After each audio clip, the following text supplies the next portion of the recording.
হায়াত যদি বাড়াতে চান, আত্মীয়তার সম্পর্ক রক্ষা করতে হবে। ওয়াদা জবান রক্ষা করলে রিজিক বেড়ে যাবে। কাউকে যদি বলেন যে আমি 10টায় দেখা করব, 10টা যেন 10টা 2 মিনিট না হয়, দরকার হলে 9টা 50 গিয়ে দাঁড়ায় থাকবেন। আমি কি বুঝাতে পারছি? টাইম দিয়েছেন কয়টায়, এটা যেন 10টা 1 মিনিট না হয়। 10টার আগে গিয়ে আপনি দেখা করতে আসুক না আসুক, তাইলে হবে কি জানেন? আপনার এমন পরিস্থিতি হয়েছে একটা জায়গায় যেতে আপনার 2 ঘন্টা লাগবে, কিন্তু হাতে সময় আছে 30 মিনিট। আপনি নিয়ত করে বের হবেন, 2 ঘন্টার পথ আল্লাহ 30 মিনিট আপনাকে পৌঁছায় দিবে। এরকম রেকর্ড আছে না নাই? এরকম রেকর্ড আছে না নাই? আল্লাহ রাসূল সাল্লাল্লাহু আলাইহি ওয়াসাল্লাম বলে, আমার কোন উম্মত যদি কারো থেকে কিছু ঋণ নেয়, দিয়ে দেওয়ার নিয়তে, রেখে দেওয়ার নিয়তে নয়, মেরে দেওয়ার নিয়তে নয়, দিয়ে দেওয়ার নিয়তে যদি কেউ ঋণ নেয়, আল্লাহর উপর ভরসা করে, সেই বান্দা যতক্ষণ দিতে পারবে না, আল্লাহ তাআলা ততক্ষণ দয়ার ব্যবস্থা করবে, দয়ার ব্যবস্থা করবে। তার দেওয়ার মতো সাপোর্টার যদি পৃথিবীতে কেউ না থাকে, আল্লাহ তাকে দয়া করে দেওয়ার ব্যবস্থা করে দিবে। কার? যে জবান রক্ষা করে চলে। বলেন না, জবান রক্ষাকারী কে? একটু জোরে বলেন, কে? যে জবান রক্ষা করে চলে, আল্লাহ তার জবান কখনো কারো সামনে ছোট হতে দেয়। মুসা নবীর একজন উম্মত ঠেকাই পরে বন্ধু থেকে দাঁড় নিয়েছে। তখনকার সময় ছিল নৌজানে, নৌকায় করে, জাহাজে করে আসা যাওয়া, গাড়ি ঘোড়া ছিল। উনি বললেন আমি তোমাকে অমুক দিন এই টাকা ফেরত দিব। উনি ব্যবসা করে আসার সময় নৌকা মিস করে ফেললেন, আসতে পারে নাই, কিন্তু টাইম তো চলে যাচ্ছে।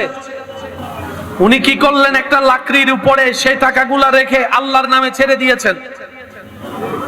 সুবহানাল্লাহ, জোরে বলি। যখন টাকা নিতে গিয়েছিল, উনি বললেন যে তোমাকে আমি টাকা দিতে রাজি, সাক্ষী কই, জিম্মাদার কই? তখন তিনি বললেন আমার আপন বলতে কেউ নেই এক আল্লাহ ছাড়া, আমি আল্লাহকে সাক্ষী রেখে টাকা নিচ্ছি। বর্ষা কার উপরে? বলেন না, বর্ষা কার উপরে? টাকা কি মেরে দেওয়ার নিয়তে নিয়েছে না দিয়ে দেওয়ার নিয়তে? যখন সে পরিবেশ হয়েছে, যাওয়ার সুযোগ হয় নাই, টাকা বাসায় দিয়েছে, আল্লাহ তাআলা কুদরতি ব্যবস্থাপনায় সেই টাকাটা পাওনাদারের কাছে পৌঁছায় দিয়েছেন।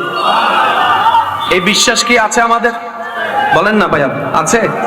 আপনার জীবনের এমন কোন সমস্যা আছে যেটা আল্লাহ সমাধান করতে পারে না? একটা সমস্যা দেখান। আপনার ঋণ আল্লাহ দিতে পারে না?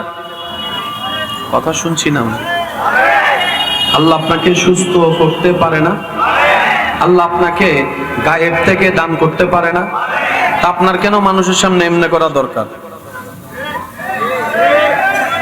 রসুল বলে জুতার একটা ফিতা লাগলে, ফিতা ফিতা জুতার ফিতা, সেটাও তোমার রবের কাছে চাও। আমি শুনি না, আরো জোরে। যার যা দরকার ওই রবের কাছে চাও, যার বান্দারে কোনো কমতি নাই, দিলে কোনোদিন কমে যায় না। সুবহানাল্লাহ। বান্দার কাছে বারবার চাইলে বিরক্ত হয়ে বলে থাতানি, মানে যা। আর বান্দা যখন রবের কাছে চায়, রব বলে যে আরো চা, আরো চা, আরো চা। ও আল্লাহ, এত পাপ করেছি এই জবান দিয়ে, তোমার নাম ডাকার পবিত্র জবান আমার কাছে নাই। সুবহানাল্লাহ। আল্লাহ, এই 2 হাত দিয়ে এমন গুনাহ করেছি, এই গুনার হাত তোমার দরবারে তুলতেও লজ্জা লাগে, কিন্তু আমার তো পাস করা দরকার আছে, আমার তো ঋণগুলা দেওয়ার দরকার আছে, আমার তো একটা ব্যবসা শুরু করার দরকার আছে, আমার তো একটা সন্তানের দরকার আছে, আমার তো একটা কাজের দরকার আছে, আমার তো একটা জীবন চলতে একটা চাকরির দরকার আছে। আল্লাহ, আমি তো বিপদে পড়েছি, বিপদ থেকে উদ্ধার হওয়ার দরকার আছে। আল্লাহ, আমার জীবনের সমস্যায় ঘিরে ধরেছে, আমি 1000 বছর চেষ্টা করলেও সব সমস্যা সমাধান করতে আমিও পারবো না, আমার বাপ দাদাও পারবে না, কিন্তু তুমি যদি একটু চাও, কারণ তুমি হচ্ছে কুন বললেই ফায়াকুন হয়ে যায়। এবার বান্দা বলে যে আল্লাহ আমাকে একটু সাহায্য করো, উনসুন্না ফাইন্নাকা খায়রুন নাসিরিন, উনসুন্না ফাইন্নাকা খায়রুন নাসিরিন।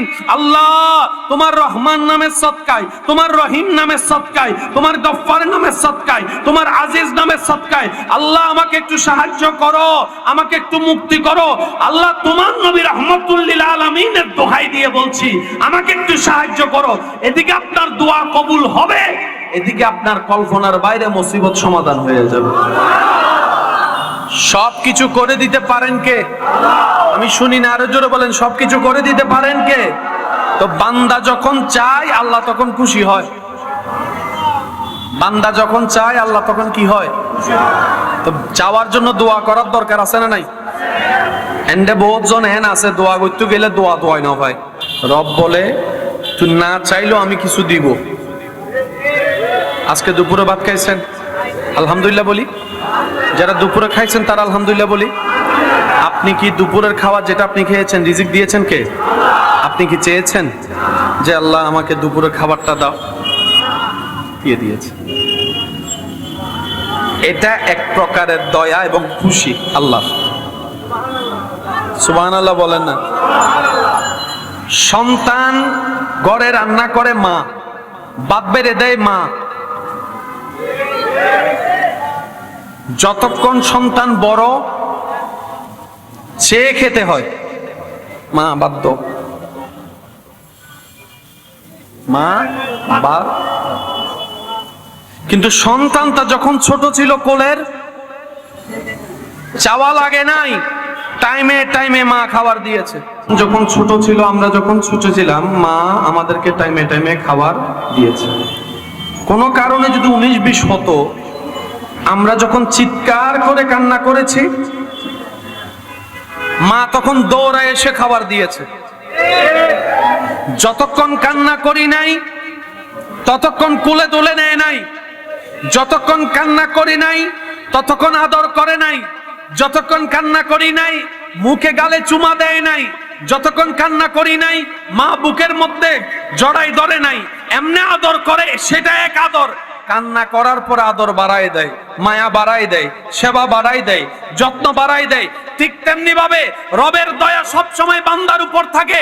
কিন্তু যখন বান্দা দুনিয়াবি কষ্ট পেয়ে বুক ফেটে কান্না করে, তখন এমনও কিছু সৌভাগ্যবান বান্দা আছে যাদের এই কান্নার কারণে আল্লাহ তকদির এমন ভাবে পাল্টায় দেয়, সাধারণ বান্দা থেকে আল্লাহর প্রিয় বান্দা পর্যন্ত হয়ে যায়। সুবহানাল্লাহ।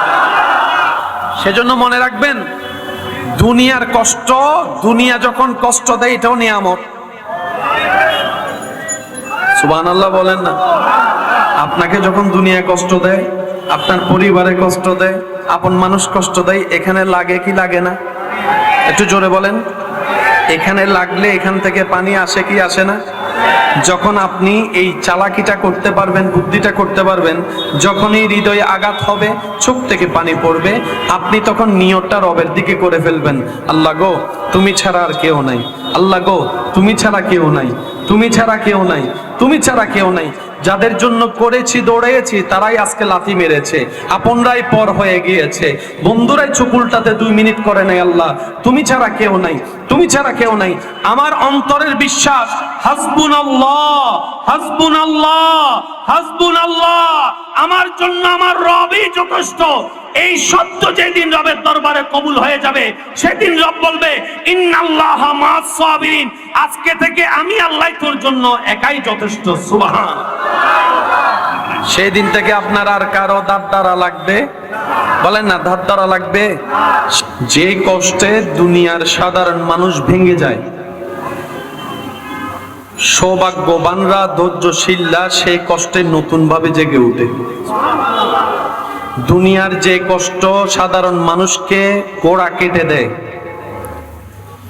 এই কষ্টের মধ্যে আল্লাহ ওয়ালা ইমানদার বান্দারা নতুন ভাবে এমন সতেজ হয়, এমন বড় আকারের গাছ হয়, যে গাছের নিচে অন্য দুঃখী মানুষরা আশ্রয় নেয়, ছায়া পায়।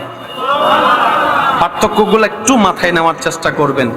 দুনিয়ার যেই আঘাত, যেই কষ্ট, যেই ব্যথা, যেই যন্ত্রণা দুনিয়ার সাধারণ মানুষের হৃদয়কে ভেঙে দেয়, মুমিন বান্দা সে কেন বর্ষায় থাকে? কারণ তারা জানে আল্লাহ তাআলার কুদরতের একটা নিদর্শন হচ্ছে আল্লাহ ভাঙ্গা জিনিসগুলোকে সুন্দর করে জোড়া লাগায় দেয়। যতক্ষণ পর্যন্ত মেঘ ভাঙে না ততক্ষণ বৃষ্টি আসে না, যতক্ষণ বৃষ্টি আসে না ততক্ষণ মাটির সতেজতা আসে না, যতক্ষণ বৃষ্টি আসে না ততক্ষণ উদ্ভিদ হয় না, যতক্ষণ বৃষ্টি আসে না ততক্ষণ নতুন ফল ফলাদি হয়। মেঘ ফাটে বলেই বৃষ্টি আসে, বিচি ফাটলেই বিচি ফাটলে সেখান থেকে চারা হয়। সুবহানাল্লাহ বলি, আর একটু জোরে বলি। সেজন্য ভাঙ্গা জিনিস জোড়া লাগাইতে পারেন কে? ভাঙ্গা জিনিসকে দিয়ে কাজ করাইতে পারেন কে? ওই রকম একজন দয়াবান আল্লাহ কি আমাদের আছে? তিনি কি আমাদের কথা শুনেন? আমাদের অবস্থা হাল হাকিকত কি তিনি দেখেন? আমাদের মনের ভিতরে কি তুফান চলছে উনি কি জানেন? উনি কি অশান্ত মনকে শান্তি দিতে পারে? আমি আওয়াজ এখনো শুনতে পাইনি, আরো জোরে বলেন পারে? উনি কি অভাবীর অভাব দূর করতে পারে? উনি কি অশান্ত মনে শান্তি দিতে পারে? উনি কি দুঃখের জায়গায় সুখ আনতে পারে? উনি কি জাহান্নামকে জান্নাত বানাতে পারে? উনি কি বন্ধু ছাড়াও আপনাকে চালাতে পারে? উনি কি আপনার রিজিকের ব্যবস্থা করতে পারে? উনি কি আপনার অসুস্থ শরীরকে সুস্থতা দিতে পারে? ওই রকম একজন যার আছে আল্লাহ, তার কোনো টেনশন। আমাদের বিশ্বাসটা সেই লেভেলে যেতে পারে নাই বলে টেনশন হয় আমাদের। অনেক মানুষকে দেখবেন টেনশনের ওষুধ খাইও ঘুম হয় না। ঘুমের ওষুধ একটা দুইটা খাইলো বলেন না ঘুম। কষ্ট হচ্ছে আপনাদের না? ঘুমের ওষুধ একটা দুইটা খাওয়ার পরও ঘুম। ওষুধের মধ্যে একটা এমজি আছে না নাই? 100 MG, 150 MG, 200 MG, 500 MG, 1000 MG. MG যদি বেড়ে যায় এটা আর কমানোর কোনো সুযোগ? যাদের 1000 এমজি লাগে ওনারা না পাইলে দেখবেন 500 বলেন না সব একটা সব তো আমি বলবো না, আপনাদের বলতে হবে। যাদের শরীর 1000 এমজি লোড নিতে পারে তাদেরকে 500 দিলে হবে, তখন 500। আপনি 1000 তো অভ্যাস করেছেন, সামনে কত যাবেন? 1500। তারপর তখন 1500 তো নাই, কখন কি করবেন? কয় 1000 একটা খা, 500 একটা খা। তো ভাববেন না এটা তো একটা শরীর, কি ঢুকাচ্ছি? ইসলামের নিয়ম না মানার কারণে আজকে আমাদের এত অধঃপতন।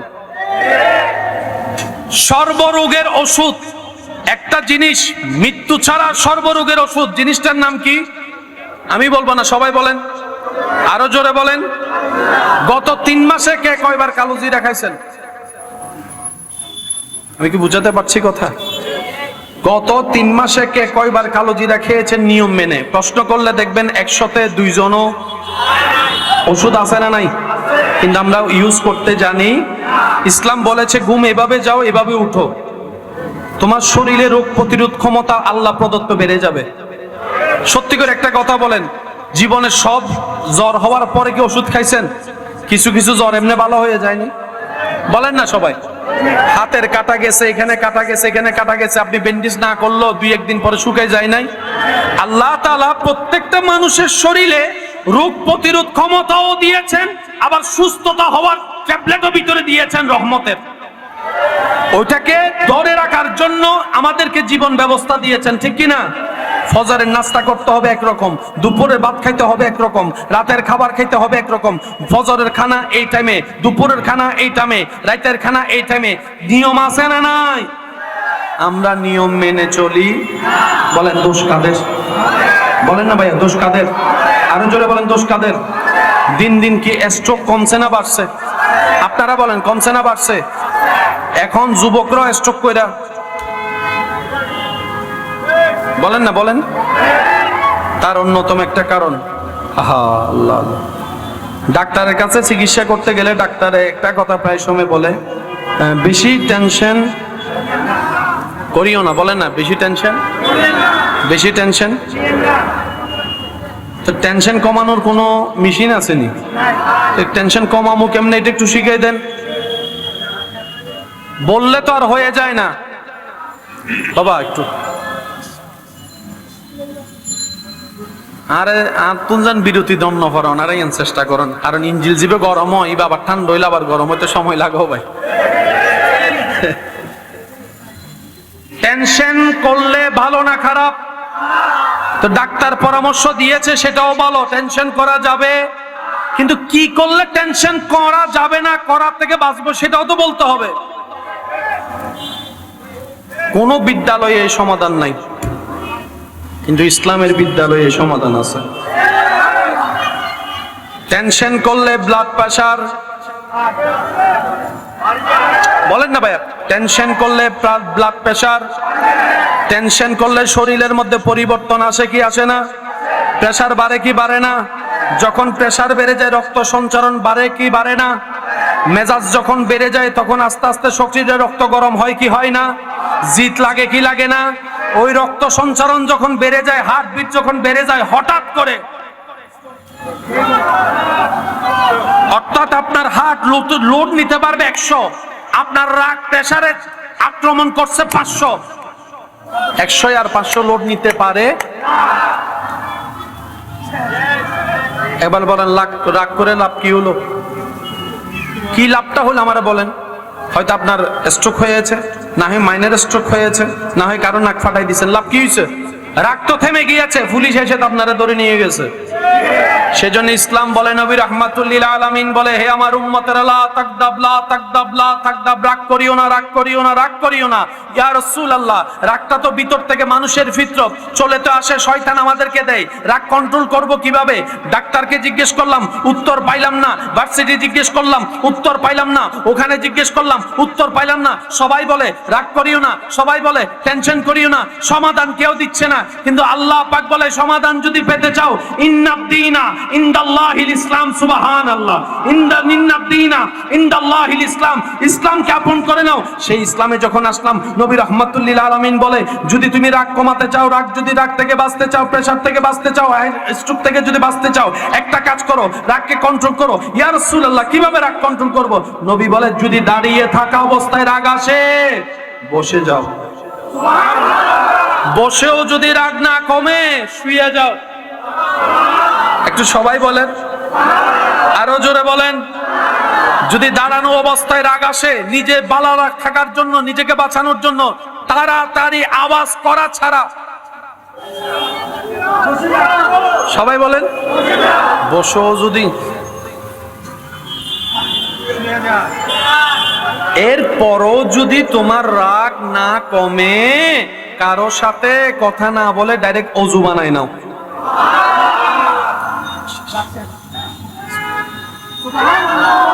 না সুবহানাল্লাহ বেন্ডার আইদন নি গরজ যাই রে হইও সারা সিরিঙ্গা কল জোর হন না, সুবহানাল্লাহ। আর কেন জোর হন না?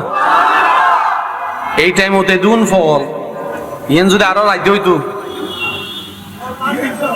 এতাল্লা ভালোই দে জাগা ছোট সে বেদুর, ঠিক আছে। আল্লাহ আর বেগুনের মহব্বতের কবুল করুক। তাহলে রাগ থেকে বাঁচার পরামর্শ, উপায় ইসলামে আছে না নাই? মানার মতো মানতে আমরা জানি নাই, নিজের পায়ে নিজে কুড়াল মেরেছি বারবার। কথা বলেন ঠিক কিনা? সংসার ভাঙে রাগের কারণে, বন্ধুত্ব সম্পর্ক নষ্ট হয় রাগের কারণে, অনেকে ভালো ভালো ব্যবসা পর্যন্ত নষ্ট করে ফেলেছে রাগের কারণে, অনেকে লক্ষ লক্ষ টাকা মার খেয়েছে রাগের কারণে।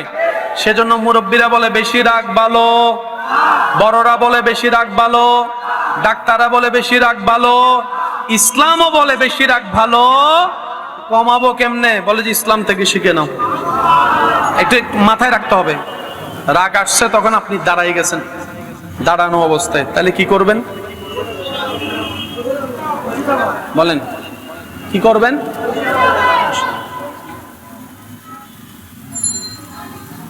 কখনো রাগ আসলে বসা থেকে দাঁড়াবেন না, তাহলে কাম উল্টো হয়ে যাবে।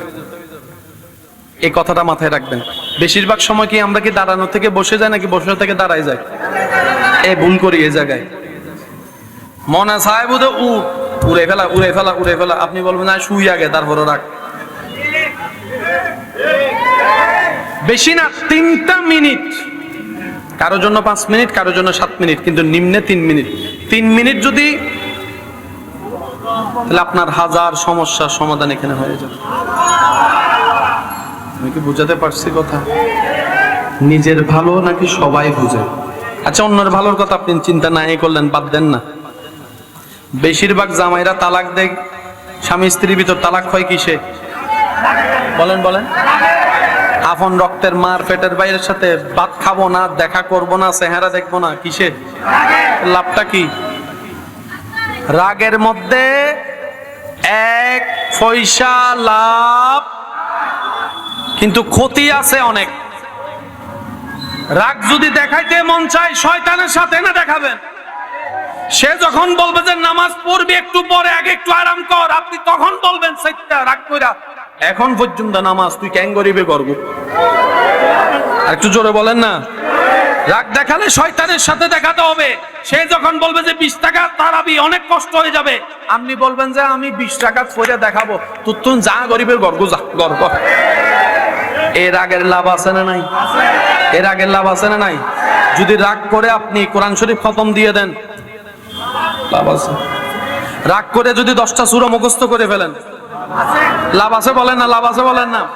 রাগ করে যদি আপনি মানুষকে ক্ষমা করে দেন, রাগ করে যদি অন্য কেউ যে জায়গাগুলো আপনার থেকে পাচ্ছে, এতদিন ধরে রাখছেন, রাগ করে সব জায়গা দিয়ে দিয়েছেন, রাগ এখানে না দেখাইতে হয়। আমরা রাগ দেখাই উল্টা কাজে। আমি কি বুঝাতে পারছি কথা? আমি আমার ভালোবাসার মানুষের কাছে এতটুকু আবদার করব, আল্লাহ আমাদেরকে যতটুকু হায়াত দিয়েছেন, অর্ধেক হায়াত, শেষ বলেন না, অর্ধেক হায়াত। আমরা আর বেশি দিন কেউ বাঁচবো? প্রত্যেক দিন প্রত্যেক সেকেন্ডে পৃথিবীতে লক্ষ লক্ষ মানুষ মারা যাচ্ছে। সময় মাথায় রাখবেন, আপনি যেটা নিউজ পড়তেছেন সেটা একদিন আপনার সাথে ঘটতে, বলেন না ঘটতে। কিছুদিন আগে একটা নিউজ হয়তো আপনারা দেখেছেন, মা মারা গিয়েছে, 2 ভাই ঝগড়ার মধ্যে আছে, সম্পত্তি ভাগাভাগি ঝগড়াই আছে, মায়ের লাশ কেউ দাফন করছে না। আজকে যে নিউজ আপনি দেখছেন, একটা সময় আপনার ছেলে মেয়েও তো আপনার সাথে একই কাজ করতে পারে। ওই মা যেরকম কখনো ভাবে নাই আমার ছেলে আমার সাথে এমন করবে, আপনি হয়তো ভাবছেন না। সেজন্য রবের কাছে আশ্রয় চাইতে হয়। আল্লাহ, সন্তান জন্ম আমি দিয়েছি, কিন্তু সফরদ তোমার করলাম। আল্লাহ, বাপের দোয়া তো কবুল, মায়ের দোয়া তো কবুল। আল্লাহ, আমি সন্তানকে মানুষের মতো মানুষ করতে পারি নাই, কারণ আমি নিজেও তো মানুষ হইতে পারি নাই। আল্লাহ, আমার সন্তানকে তুমি তোমার প্রিয় বান্দা হিসেবে কবুল করো। আল্লাহ, আমার সন্তানগুলাকে তুমি মানুষ হিসেবে কবুল করো। আল্লাহ, আমার সন্তানগুলাকে তুমি টাকা পয়সা দাও না দাও, আদবটা দিও। সুবহানাল্লাহ বলেন না? আরেকটু জোরে বলেন। মানুষের জীবনের সবচাইতে বড় অলংকারের নাম হচ্ছে আদব। আমরা কি নিজেদের লস চাই না লাভ চাই? লস কিসে কিসে আছে একটু খেয়াল করি। অহংকার করলে নিজের লস, হিংসা করলে নিজের লস, আমিত্ব দেখালে নিজের লস, লোভ করলে নিজের লস। একটু বলি, লোভ করলে নিজের লস, অন্যের ক্ষতির চিন্তা করলে নিজের লস, অন্যকে টেনে নামাতে চাইলে নিজের লস, অন্যকে বেইজ্জত করতে চাইলে নিজের লস। নবী রাহমাতুল লিল আলামিন বলে, যে দুনিয়াতে অন্যের দোষ গোপন রাখবে, আল্লাহ হাসরের ময়দানে তার অনেকগুলা দোষ গোপন করে ফেলবেন। সুবহানাল্লাহ। নবীজি বলছেন, যে দুনিয়াতে ক্ষমতা থাকার পরও প্রতিশোধ নেই, ক্ষমা করে দিয়েছে, সে অনেক অপরাধ নিয়ে রবের দরবারে গেলে রব্বুল আলামিন তার উপর দয়া করে তাকে অপরাধ মাফ করে দিবেন, অপরাধ মাফ করে দিবেন, অপরাধ মাফ করে দিবেন। সুবহানাল্লাহ। তাহলে অন্যকে ক্ষমা করলে নিজে ক্ষমা পাওয়া হয়, অন্যকে খাবার দিলে নিজের রিজিকে বরকত হয়, অন্যকে সম্মান দিলে নিজের সম্মানে বরকত হয়, অন্যের মুখে হাসি ফুটালে নিজের জীবনে শান্তির ব্যবস্থা করে দেন কে? আরেকটু জোরে বলেন, করে দেন কে? এই সিস্টেম কি আমার জন্য একা না সবার জন্য? এই নিয়মের বাইরে কি কেউ যে চাইলেও যেতে পারবো? না মানি আমাদের ব্যর্থতা, কিন্তু কারো জন্য নিয়ম কখনো পাল্টাই নাই, কখনো পাল্টাবে। আল্লাহ তাআলা আমাদের সবাইকে নবীর সুন্নত মেনে চলার তৌফিক দান করুন। আর একটু জোরে বলেন। সময়ে সময়ে রবের দরবারে নামাজের মাধ্যমে হাজিরা দেওয়ার আল্লাহ তৌফিক দান করুন। এখানে যারা আছেন সবার কি মা আছে? সবার মা আছে? কারো মা নাই, কারো বাবা নাই, আবার কারো মা বাবা। কিন্তু আপনি এখানে আসাতে, বসাতে, দাঁড়াতে, সুবহানাল্লাহ বলাতে আপনার মা বাবা যেখানে আছে ওনারা সব পেয়ে যাচ্ছেন। পৌঁছায় দিচ্ছেন কে? পৌঁছায় দিচ্ছেন কে? সেজন্য আমি অনুরোধ করে বলবো, মা বাবা বেঁচে থাক আর না থাক, সন্তান যেন কখনো মা বাবার জন্য দোয়া করতে বন্ধ না করে। একদম কিচ্ছু করতে না পারেন, সূরা ফাতিহাটা পড়েন, 3 বার সূরা ইখলাস পড়েন, তিনবার দরুদ পড়ে রবকে বলেন, আল্লাহ আমার মা বাবাকে তুমি ভালো রাখিও, আমার মা বাবাকে তুমি শান্তিতে রাখিও, আমার মা বাবাকে তোমার রহমতের ছায়া তলে রাখিও। সন্তান দোয়া করছে কার জন্য? মা বাবার জন্য। কিন্তু আল্লাহ এমন দয়াবান, যে সন্তান মা বাবার জন্য দোয়া করে সে আল্লাহ তাআলা মা বাবাকে তো দেয়, ওই সন্তানকেও আবার নিয়ামতটা ফেরত দেয়। তখন বাস্তবতা কি হয়? 2025 সালে মার জন্য বাবার জন্য সন্তান দোয়া করলো, আপনি যখন মা বাবা হয়েছেন 2050 সালে ওই সন্তানের অন্তরটাকে আল্লাহ এমন ভাবে নরম করে দেয়, মা বাবার খেদমতে জীবন কাটায় দেয়। এরকম অনেক সন্তান আছে মা বাবা ছাড়া কিচ্ছু বুঝে, বলেন না, মা বাবা ছাড়া কিচ্ছু বুঝে। এখানে একটা কথা বলি, মনে রাখবেন, আমরা অনেক সময় না বুঝার কারণে পেঁচ লাগাই ফেলি। মায়ের পক্ষে থাকা মানে বউয়ের বিপক্ষে থাকা নয়। এই জিনিসটা একটু খেয়াল করি আমরা। মা বাবাকে খুশি রাখা মানে বউয়ের চোখে পানি ফেলা নয়। স্ত্রীর জন্য আপনি স্বামী, আপনার ক্যারেক্টার দায়িত্ব আলাদা। মা বাবার জন্য আপনি সন্তান, এই ক্যারেক্টার দায়িত্ব আলাদা।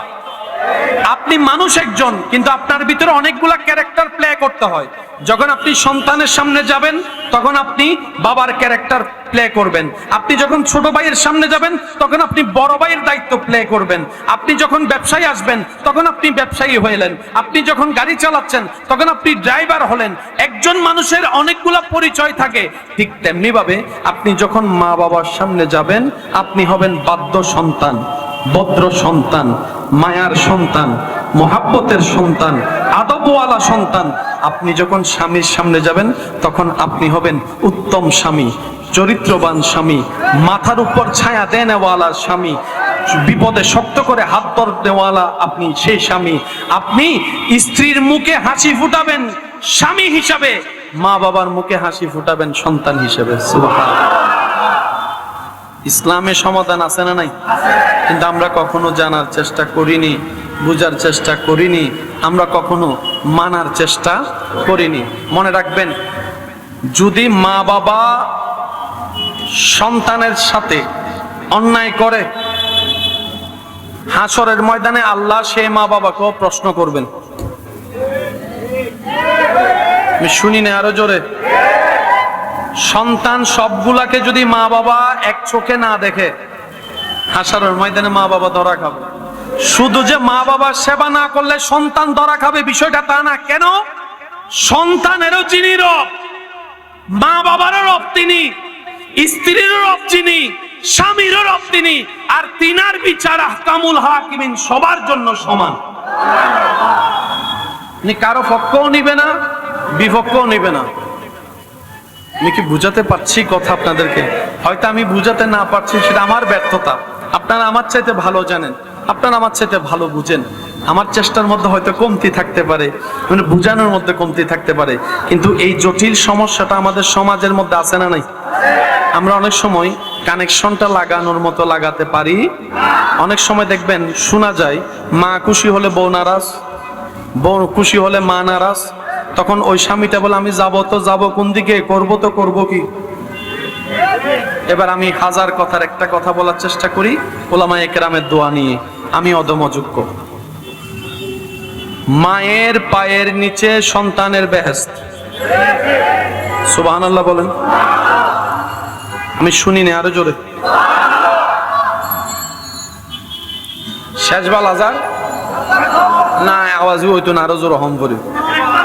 শেষবাল আজার, পিছনের ভাই কলার আওয়াজ কমলি দিয়ে শেষবাল আজার, আর বাইরের বাইরে জোন আছে, বাইরে উন্নত হনসা শেষবাল আজার।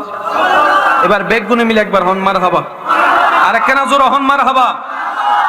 এই জিনিসটা চলেন আমরা একটু বুঝার চেষ্টা করবো উলামায়ে কেরামের দোয়া নিয়ে। মায়ের পায়ের নিচে সন্তানের বেহেশত। আমার বেহেশত আমার মায়ের পায়ের নিচে, ঠিক আছে? আপনার বেহেশত আপনার মায়ের পায়ের নিচে। এবার বলেন আপনার সন্তানের বেহেশত কার পায়ের নিচে? আপনার বউয়ের পায়ের নিচে। তাহলে জান্নাত তো দরকার আছে। আমার শাশুড়ি মাদেরকে বলবো, এটা আপনার শুধু ছেলের বউ নয়, আপনার নাতি নাতনির জান্নাত। সুবহানাল্লাহ। আপনার সন্তানের যেমন আপনাকে খুশি করে জান্নাত পেতে হবে, আপনার নাতি নাতনিরও তো কিন্তু জান্নাত আপনার ছেলের বউটা। সেজন্য ছেলের বউকে আদর করেন, কারণ আপনি তো জানের চাইতে বেশি নাতি নাতনিকে ভালোবাসেন। আপনি তো সেই মানুষ যার সামনে কেউ কথা বলতে পারতো না, কিন্তু নাতি নাতনি কুহুলে প্রস্রাব করে দিল আপনার কোনো রাগ লাগে না, কারণ আপনি নাতির পাগল, নাতনির পাগল। কথা বলেন ঠিক কিনা? ওই আপনার নাতি নাতনির জান্নাত আল্লাহ রেখেছেন আপনার বউয়ের পায়ের নিচে। আল্লাহ আমাদের সবাইকে একটু বুঝার তৌফিক দান করুন। সবচেয়ে বড় কথা কি জানেন? ঝগড়া করেন, তর্ক করেন, মারামারি করেন, আর কাটাকাটি করেন, আর যাই করেন, সময় শেষ হয়ে যাচ্ছে, সময় শেষ হয়ে যাচ্ছে। এক একটা সেকেন্ড যাচ্ছে, মৃত্যু আমাদের সামনে আসতেছে। কথা বলেন ঠিক কিনা? কখন কার ডাক চলে আসে বলা তো যায় না। নিঃশ্বাস যখন বন্ধ হওয়ার টাইম হবে, তখন বুক ফেটে যাবে সবার কাছে মাপ চাওয়ার জন্য। যাদেরকে কষ্ট দিয়েছি সবার কাছে মাপ চাইতে দিল চাইবে, কিন্তু সুযোগ হবে কেউ তো আর তখন সবাই তো আর কাছে থাকবে না। সেজন্য মনে রাখবেন, নিঃশ্বাস স্বাভাবিক চলা অবস্থায় সবার কাছ থেকে মাপ চেয়ে ফেলেন, বড় হোক আর ছোট হোক, কোনো সমস্যা নাই। নবী বলে তুমি ক্ষমা চাও, আবার যার উপর অন্যায় করা হয়েছে নবী উনাকে বলে তুমি ক্ষমা করে দাও। যে ক্ষমা করে আল্লাহ তার ইজ্জত বাড়ায় দেয়। সুবহানাল্লাহ। আল্লাহ তাআলা আমাদের সকলের হাজিরি কবুল করুন, আজকের এই মাহফিলকে কবুল করুন। আপনারা যারা এসেছেন, আমার ভাইজান এসেছে, তাকরীর করবেন, আপনারা দিল মন লাগায় শুনবেন। আমি অনুরোধ করব, আমরা 5 ওয়াক্ত নামাজ হাজার ব্যস্ততার ভিতরেও ছাড়বো। এটা গর্জন দিয়ে বলেন, আমরা ছাড়বো। ব্যস্ততাকে ব্যস্ততা দেখায় আমরা নামাজ পড়ে ফেলবো। ব্যস্ততা যখন আমাদেরকে ব্যস্ততা দেখাবে রবের দরবারে হাজিরা না দেওয়ার জন্য, তখন রবের দরবারে হাজিরা দেওয়ার ব্যস্ততাই নিয়ে তারা দেখাবো আমি এখন রবের দরবারে হাজিরা দিতে ব্যস্ত, তোর ব্যস্ততা পড়ে। আরো জোরে বলেন, যে রাজ্জাককে খুশি করে তার রিজিকের অভাব হয় না, যে রহমানকে খুশি রাখে তার অশান্তির অভাব হয় না, যে গানিকে খুশি রাখে তার সম্পদের অভাব হয় না। সুবহানাল্লাহ। সেজন্য সবচাইতে আমরা খুশি রাখার দায়িত্ব কার? আমরা যদি আল্লাহকে খুশি রাখতে চাই, শয়তানকে আমাদেরকে খালি ফিল দিয়ে দিবে ভুল দেওয়ার জন্য, সে তো জামিলা করবে। কথা বলেন না রে ভাইয়া? সে তার জায়গায় জামিলা করেছে, করছে, করবে। আল্লাহ ভালো করে সেটা জানে, সেজন্য আল্লাহ তওবার ব্যবস্থা করে দিয়েছেন। সুবহানাল্লাহ। রব বলে যে কখনো যদি ভুল করে শয়তানকে খুশি করে ফেলো, লা তাকনাতু মির রাহমাতিল্লাহ, আমার রহমত থেকে নিরাশ হইস না, আশা রাখিস তওবা করলে আমি আল্লাহ মাফ করে দিব। সুবহানাল্লাহ। আল্লাহ তাআলা আমাদের সকলের হাজিরি